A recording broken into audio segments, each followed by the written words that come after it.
Now here's a fragrance that I recently discovered. It's from a brand called Poetic Aromas, and the fragrance itself is called Kiss the Moon. This is a strawberry, coconut milk, vanilla, amber, and incense fragrance. There's also cinnamon and magnolia, and there's a lot of ingredients in here. I'm going to tell you all about it in just a little while, so make sure to stay tuned.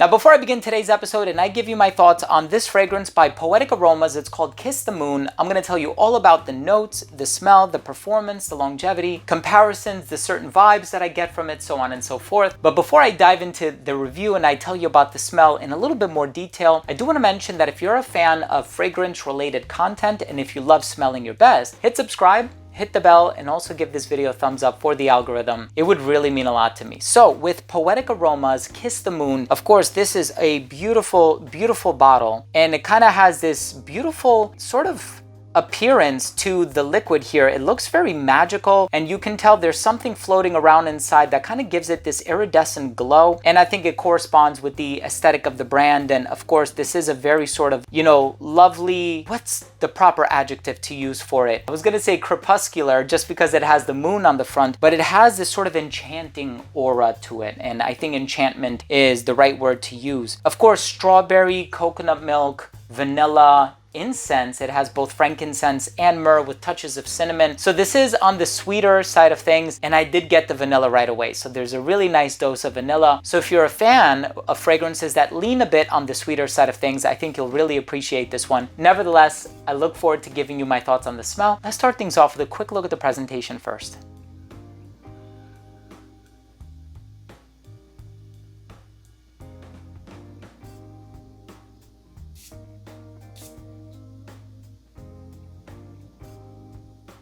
Now, right in the opening of this fragrance, yes, you are going to smell that bright, juicy, citrusy, and fruity introduction. And of course, I'm getting mostly the strawberry from this one. Now, it's really a strawberry and vanilla fragrance. Yes, there's a lot of other things happening in here. The magnolia, you have the cinnamon, you have the frankincense, the myrrh, you have touches of woods and musk and the dried down. So it is a lot more complex than meets the eye, but I think the notes that I'm getting most strongly just off the rip are the vanilla and the strawberry. And the vanilla in here is really, really, really sultry. It reminds me of a fragrance called Dead Sexy by Tokyo Milk. And that was the initial impression that I had, which was like, oh, this is a really nice vanilla. And there's a lot of other things happening in here as well. But it's pleasantly lactonic on account of the coconut milk. You do have this warm ambery nuance to it. And I think that's what the frankincense and the myrrh are doing, is they're kind of crafting this amber accord because they don't smell explicitly incensey. In other words, it doesn't smell like pine, which frankincense sometimes has a proclivity of smelling like pine. It doesn't smell overly resinous because the vanilla dominates. It doesn't smell smoky at all because a lot of times when people think incense, they tend to associate it with smoke, but it just kind of has like this warm, velvety, smooth, and almost playful aroma to it. And I love the fact that there is a poem on the back of the box here. And of course, with a name like Poetic Aromas,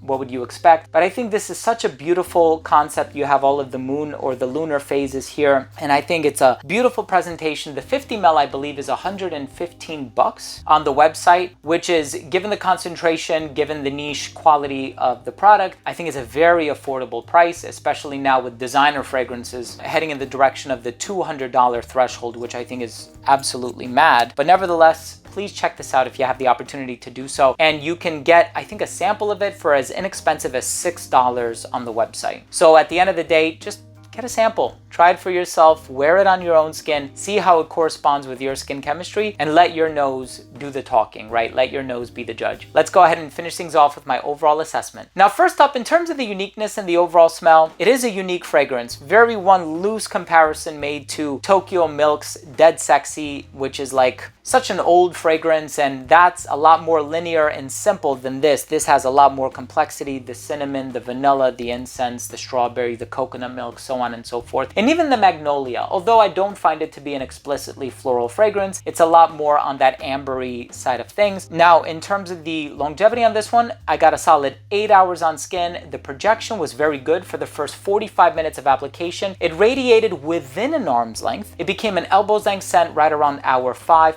5.5, a skin scent right around hour 7 or 8. Again, it's going to be contingent upon your skin chemistry. It's going to perform differently on everyone. In terms of the versatility, perfectly unisex. I think this one is great for every season except for the summer, I'd say. The sweetness might be cloying for some. If you're wearing it indoors in a climate-controlled environment, you can honestly wear this one whenever you want and wherever you want. This one would appeal to anybody of any age, although I can see perhaps a younger demographic appreciating it more just on account of the sweetness and the aesthetic of the bottle. I just think it looks really, really pretty, and I think this one is great for formal scenarios. Now, in terms of the presentation, I really love the liquid on the inside. I love that sort of iridescent glow to it. It's blue and pink, and it just has this really nice combination of colors and just the name, the concept of the brand. My final verdict is it is such a pretty, lighthearted, sweet, yet very poetic and enchanting fragrance. Try it for yourself. Links are going to be down below. Not a sponsored video, not a commission link to this product. I just want to make it as accessible as possible for my subscribers. Thank you again so much for watching. Thank you for joining me today. I hope you took something of value from today's episode, and if you did, please do consider supporting the channel by subscribing to it, hit the bell, and give this video a thumbs up.